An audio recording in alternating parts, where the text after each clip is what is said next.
제가 2년 전에 사우디 북부 지역에 있는 타북 지역 미디안 광야 이스라엘 백성들이 40년 동안 실제적으로 머물렀던 시내 광야를 다녀왔습니다. 그 시내 광야의 모습을 지금 화면에 보고 있습니다. 시내 광야를 안쪽으로 들어가게 되면은 이제 모세가 계명을 받은 이제 시내산과 호렙산을 보게 됩니다. 화면의 왼쪽 앞부분에 있는 그런 이 큰 바위 덩이 같은 그 모습이 보이는데, 이것은 시내산 정상에서 내려다 보이면 직선거리로 한 대략 1마일 정도 떨어져 있는 그 이스라엘 백성들이 아론을 부축해서 금송아지 제단을 만들고 거기서 춤을 추며 우상 숭배했던 그 금송아지 제단의 우측 한쪽 측면 모습을 지금 보고 있는 것입니다. 저 멀리 가운데 큰 봉우리 볼 수가 있습니다. 그 봉우리 윗부분을 보면은, 자세히 보면은 검게 그을려져 있는 것을 보게 됩니다. 실제적으로 시내산의 정상에 하나님의 불이 내려왔을 때 그 정상 부분을 새까맣게 불로 끌리면서 태운 적이 있습니다. 지금도 그 정상에 올라가면은 검게 그대로 그을린 모습이 있고, 실제로 저기 봉우리까지 올라가서 답사하신 분들의 증언에 의하면은 검만 그을르고 그 속에 그 표면에 있는 그 돌을 이렇게 벗기면은 그 안쪽은 그을리지 않았다고 그렇게 얘기를 하는 걸 들었습니다. 그래서 왼 가운데 정상이 높은 그을린 부분이 시내산이고, 그다음 오른쪽에 조금 더 그 낮은 지역에 있는 그 날카로운 돌출부가 보이죠. 거기가 호렙산입니다. 호렙산, 엘리야가 이세벨을 피해서 도망갔던 호렙산을 멀리서 이렇게 볼 수가 있습니다. 다시 그 시내산에서 내려다 보이는 이 아론의 금송아지 제단을 직접 이렇게 볼 수가 있습니다. 지금은 사우디가 지금 빈살만 왕세자 체제로 들어가면서 이쪽 그 타북 지역을 이제 앞으로 첨단 도시로 개발하고 또 관광 특구로 이렇게 개발하기 위해서 이제 지금 다 개방해 놓은 상태고, 또 고속도로를 이렇게 깔고 호텔을 짓고 지금 그런 공사가 한창 중에 있는데, 여기 지금 앞에 보는 이 돌 제단이 실제적으로 이스라엘 백성들이 우상 숭배했던 금송아지 제단의 모습을 지금 볼 수가 있습니다. 3,500년 전의 모습을 그대로 하나님께서 마지막 때 우리 성도들이 교회가 가서 볼 수 있도록 이렇게 그동안에 이 군사 보호 구역으로 그 군인들이 한 10여 년 전까지만 해도 지켰던 지역입니다. 그러나 지금은 다 개방이 돼서 조금 비싸긴 하지만 누구나 이렇게 또 이 가이드 안내를 받아서 직접 여기를 가서 볼 수가 있습니다. 직접 가서 저기 제단 위에까지 다 올라가서 볼 수가 있고, 그다음 제단 측면 곳곳에 그 암각하고 이스라엘 백성들이 애굽에서 종살이 할 때 섬겼던 실제로 그 아프리시라고 하는 그런 그 송아지 그 암각화를 곳곳에서 새겨놓은 것을 볼 수가 있습니다. 다시 이제 건너편 쪽 시내산 쪽으로 그 화면을 잡아 보았습니다. 왼쪽 밑부분 정상 부분이 검게 그을린 시내산 정상이고, 오른쪽으로 조금 낮은 쪽에 있는 봉우리들이 호렙산이 되겠습니다. 호렙산 아래쪽으로 내려오면 이제 여기서는 멀어서 자세하게 잘 잡히지 않지만 그 모세가 소를 잡아서 하나님 앞에 제사드렸던 그 제단이 있습니다. 모세의 제단. 직접 우리가 여기 이곳을 가면 그 제단을 직접 가서 우리가 볼 수가 있습니다. 요거는 이제 조금 화면을 크게 잡은 사진인데, 그때 제가 갔을 때 직접 찍은 사진입니다. 제일 위에 여기 호렙산 정상인데 제일 꼭대기 보면 꼭 우리 그 모세 십계명 십계 영화 보셨죠? 그 십계 아주 아주 명화인데 그 보면은 하늘에서 하나님 불이 내려와서 십계명 그 돌판을 새기는 그런 그 장면이 있는데 어떻게 보면 그 제일 꼭대기 보면 그때 영화에 나오는 그 돌판 같은 그런 이렇게 깎아지른 그런 평평한 아주 큰 돌판 같은 모습을 볼 수가 있는데 뭐 정확하게는 알 수 없지만 어쩌면 저런 어떤 돌판에다가 하나님께서 열 계명을 불로 직접 하나님의 손에 의해서 새겨 주시지 않았나. 그래서 모세에게 들려주었고 첫 번째 들려주셨고 첫 번째는 이제 거기 모세가 계명을 깨뜨리죠. 돌판을. 그리고 다시 두 번째 돌판을 다시 받아서 그것을 나중에 가져오게 되죠. 근데 그 꼭대기 보면 자세히 보면 그 돌 기둥 사이에 보면 그 나무 조그만 그 나무를 이렇게 볼 수가 있는데 여기 알몬드 나무입니다. 그 아론이 보면 쌍난 지팡이로 그렇게 해막 안에 두었던 법궤 옆에 두었던 아론의 쌍난 지팡이가 이 알몬드 나무라는 것을 알 수 있습니다. 우리말로 성경에는 살구나무라고 번역이 됐죠. 그것을 이상하게 지금 저 산 정상에 저렇게 지금도 죽지 않고 알몬드 나무가 이렇게 한번 그루가 살아있는 것을 볼 수가 있고요.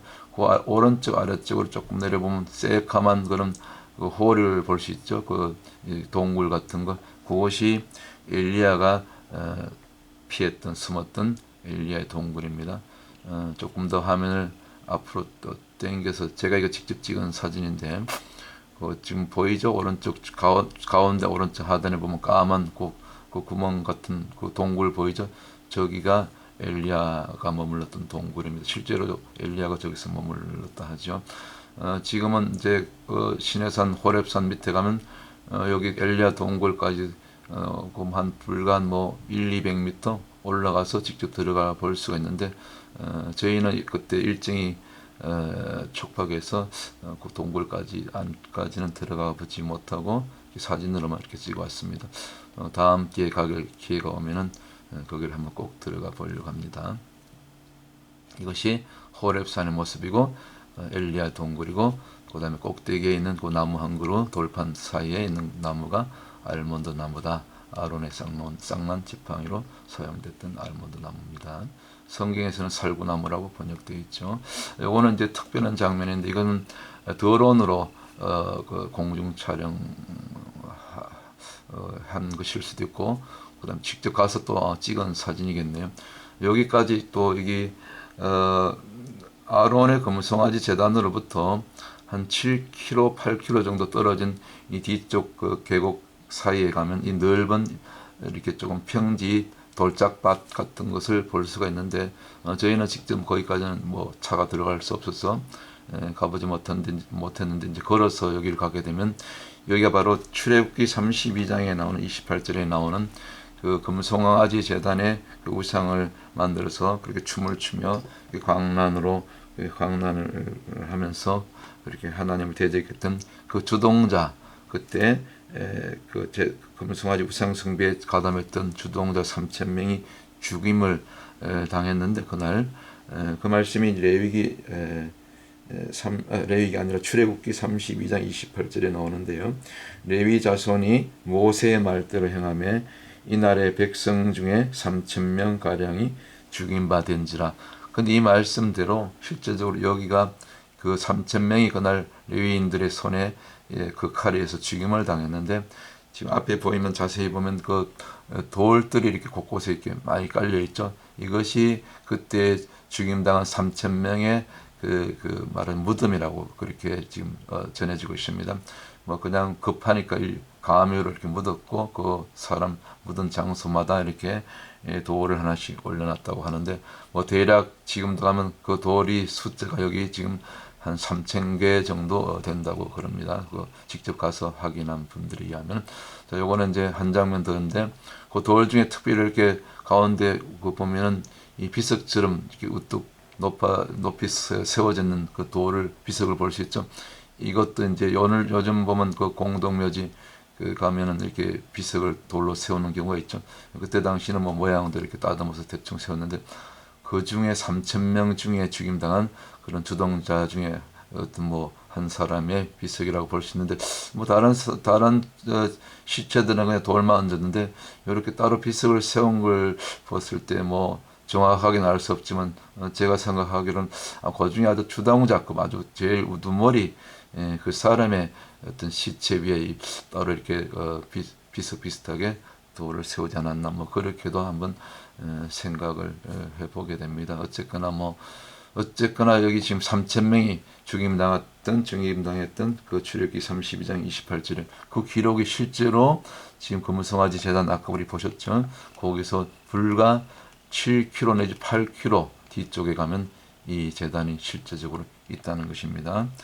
참 성경은 사실이고 출애굽한 것이 대략 BC 1446년 그리고 이제 가나안에 들어갈 무렵이 BC 1406년이죠. 한 40년 지나서 그때로부터 대략 얼추 지금 이 3500년 정도 흘렀는데 그 3500년 기간이 지난 동안 그때 그 출애굽 백성들이 지나갔던 그 모든 광야 여정 또 시내산, 호렙산, 엘리야 동굴 그다음에 3천 명이 죽임당한 이 돌 무덤터 그대로 남아 있다는 것을 그 외에도 뭐 이제 신화산 여정 가면 그 뭡니까 종려나무 79로 물샘 12이 있던 그런 그 마라의 지역도 볼 수가 있고요. 그 외에도 또 러비딘 반석도 그대로 남아 있고요. 다 볼 수가 있습니다. 그 다음에 실제적으로 이스라엘 백성들이 건넜던 홍해 바다, 갈대 바다라고 그러지는 홍해 바다도 볼 수가 있게 됩니다.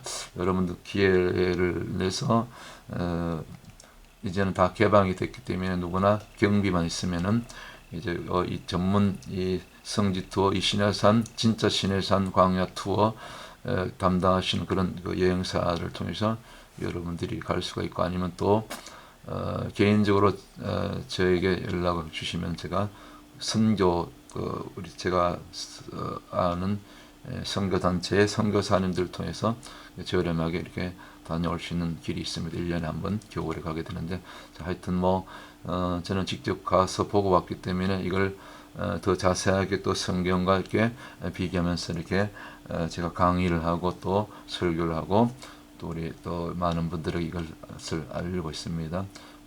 정말 죽기 전에 꼭 한번 누구든지 특별히 성경을 가르치고 연구하는 목회자들이나 또 선교사님들 또 말씀 교사들은 한 번씩 꼭 갔다 왔으면 좋을 것 같습니다. 자, 금송아지 재단이 이제 그 시내산에서 직선거리로 아까 제가 말씀드렸죠. 불과 한 1마일 정도 여기 왼쪽 앞부분 여기 금송아지 재단 부분인데 저 건너편에 그 가운데 새까맣게 그을른 타본 그 산이 시내산이고 오른쪽이 호렙산이라고 말씀드렸죠. 그래서 모세가 다 계명을 받은 다음에 이걸 다 내려다 본 겁니다. 그래서 첫 번째 계명을 모세가 분노하면서 깨뜨리죠. 이렇게 던져버리면서 깨뜨려 버렸죠. 그래서 두 번째 다시 돌판을 받았는데 다 모세가 직접 보았고 하나님도 직접 보셨고 그래서 오늘 이 시내산 진짜 그 지금 사우디 북부 타북 지역에 있는 미디안 땅 그 모세가 시프라를 만나서 그 우물가에서 만났던 그 우물도 있습니다. 모세 우물 다 있고 그다음에 그 모세의 장인 이들의 그 동굴집 집터가 다 그대로 남아 있고 다 가서 볼 수가 있습니다. 그래서 여러분 또 기회를 봐서 언젠가 꼭 한 번씩 다녀오시길 바라고요.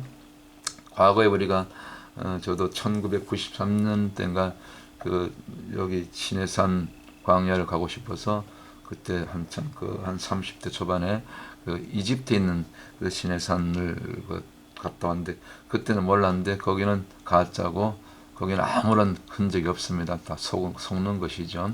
진짜 시내산은 이제 하나님께서 때가 돼서 사우디 북부 타북 지역 미디안 땅에 실제로 지금 보는 뭐 다는 제가 소개를 안 드렸는데 몇 개 장면을 통해서 실제로 지금 그대로 보존되어 있고 심지어 3천 명이 그날 죽임당한 무덤터까지 이 돌 무덤터까지 다 있다는 것을 우리가 알 수가 있습니다. 오늘 말씀을 정리하면 성경은 사실입니다. 백듭니다. 오늘 우리가 말씀으로 우리가 그 인도받을 때 그 말씀을 살아서 오늘 또 움직이고 역사하시고 말씀 속에 계신 그리스도 성경 66권은 예수 그리스도의 얘기입니다. 그래서 구약 39권 신약 27권 속에 그 예수님의 피가 흐르고 있죠. 그래서 옛날 성경을 보면 이 거죽에 보면 빨간 그 피를 상징하는 그 페인트 그 색깔로 이렇게 도색을 했죠. 요즘은 뭐 금색 좋아해서 금색을 쓰는데 옛날에는 다 붉은색으로 이렇게 또 입혔죠. 그래서 오늘 결론은 창세기 2장 17절에 있는 말씀처럼 금송아지 제단 곧 우상숭배 말씀에서 떠나는 그런 죄 선악을 알게 하는 나무의 열매는 절대로 먹지 말라. 먹는 날에는 정령 너희가 죽으리라. You will surely die. 우리 창세기 2장 17절의 말씀이 오늘 저와 여러분 가운데 신앙생활 남은 여정 가운데 광야 여정 가운데 성령님의 주어놓은 계명이고 음성인 줄 믿습니다. 이 지금도 선악과는 있습니다. 이 시대의 선악과 우리의 모든 미혹을 조심하라 했는데 사실 내 안에 있는 이 하와, 내 안에 있는 이 하와를 우리가 말씀으로 쳐서 죽이고 쫓아버리고 그렇게 하면 우리가 살아날 수 있게 되는 것입니다. 그래서 결국 우리가 구원받는 길은 마태복음 7장에 있는 말씀처럼 우리가 좁은 끝까지 이제 좁은 문을 우리가 마지막 통과하는 것. 그러나 그 좁은 문을 우리가 만나기까지 통과하기까지는 그 길이 또 그 문을 발견하기까지가 쉽지 않다고 이렇게 말씀한 것을 볼 수가 있습니다. 그래서 오늘 마태복음 이제 7장 22절 13절 14절 읽고 오늘 신화산 속에 이렇게 마치도록 하겠습니다. 마태복음 7장 13절 14절 좁은 문으로 들어가라. 멸망으로 인도하는 문은 크고 그 길이 넓어 그리로 들어가는 자가 많고 생명으로 인도하는 문은 좁고 길이 협착하여 찾는 이가 적음이니라. 아멘. 우리 모두 남은 여생 내가 십자가에서 죽어지고 자기 부인이 이루어지면서 갈라디아서 2장 20절 이제 내가 그리스도와 함께 십자가에 못 박혔나니 이제는 내가 사는 것이 아니니 나는 그리스도가 사는 것이라. 우리가 그 갈라디아서 2장 20절 또 오늘 마태복음 7장 13절 14절 말씀이 이루어질 때 이 좁은 문을 내가 말씀으로 성령으로 날마다 인도받고 로마서 8장 14절 있는 말씀처럼 무릇 하나님의 영으로 인도함을 받는 그들은 곧 하나님의 아들을 했습니다. 물론 하나님 딸들도 있는 거죠. 그래서 오늘 100% 내가 십자가에 죽어질 때 말씀으로 내가 죽어질 때 그때 부활이 임하는 것이고 그때 좁은 문이 우리 앞에 이르게 되는 것이고 생명의 역사, 살인 역사, 구원의 역사가 우리 가운데 펼쳐지게 될 줄 믿습니다. 할렐루야. 로마서 8장 14절 무릇 하나님의 영으로 인도함을 받는 그들은 곧 하나님의 아들이라. 아멘. 오늘 이 말씀으로 또 승리하시기를 주의 이름으로 축복합니다. 할렐루야.